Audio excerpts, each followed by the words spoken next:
বিভিন্ন ইউনিভার্সিটির স্টুডেন্ট আছে। এখন আমাদেরকে যে প্রোটেস্ট করতে সময়টা দিছে, এটা আমরা অত্যন্ত আন্তরিক থাকবো পুলিশ প্রশাসনের প্রতি, কারণ ওনারা আমাদেরকে সুযোগ দিচ্ছে। এখন আমরা যথেষ্ট পরিমাণ মানে আমাদের থেকে যা করছি আমাদের আগামীকালকের জন্য শক্তি সঞ্চয় করে রাখতে হবে। আমরা চাই আগামীকাল আমরা আবার সেম ক্রাউড নিয়ে এখানে আসতে পারি। আমরা সময় অনলাইনে আপনাদেরকে জানিয়ে দিব, আপনারা জানবেন। কিন্তু আমরা কেউ এখানে আজকে কোনো হতাহতের ঘটনা ঘটে নাই, কিন্তু ঘটতে সময় লাগবে না। আমরা চাই আমরা আগামীকালকের জন্য বাঁচি, আমরা চাই আমরা আগামীকালকের জন্য আসতে পারি।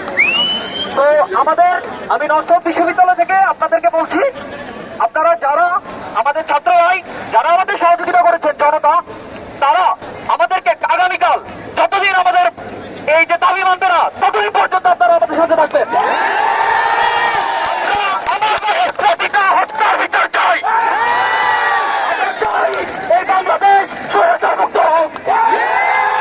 আমি চাই এখন আমার ভাই সবাই সন্ধ্যা হওয়ার আগে যার যার গন্তব্য, যারা দূর থেকে আসছেন তারা বাসায় ফিরে যান। আমার আপনাদের কাছে অনুরোধ, তারা দলগতভাবে যান, সবাই যার যার এরিয়া মোতাবেক দলগতভাবে বাসায় যাবেন। তো আমাদের সমন্বয় থেকে ডিসিশন আসছে যে আমরা আপাতত আমাদের কর্মসূচি এখানে আজকের জন্য শেষ করলাম। আই রিপিট, আজকের জন্য। আমরা আবার কালকে চলে আসবো। আশা করি আপনারা আমার কথার মূল্যায়ন করবেন, আর আমার বন্ধুদের সেফটি দিয়ে আপনাদের সবার বাসায় পৌঁছে দেওয়ার দায়িত্ব আপনাদের।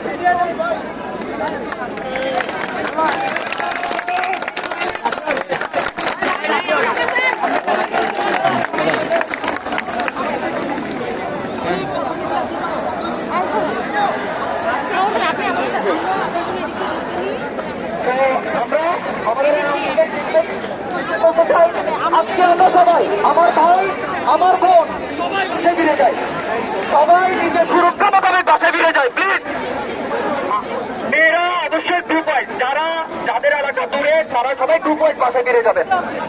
আমি এই বলে আমার বক্তব্য শেষ করছি। আমি সমন্বয়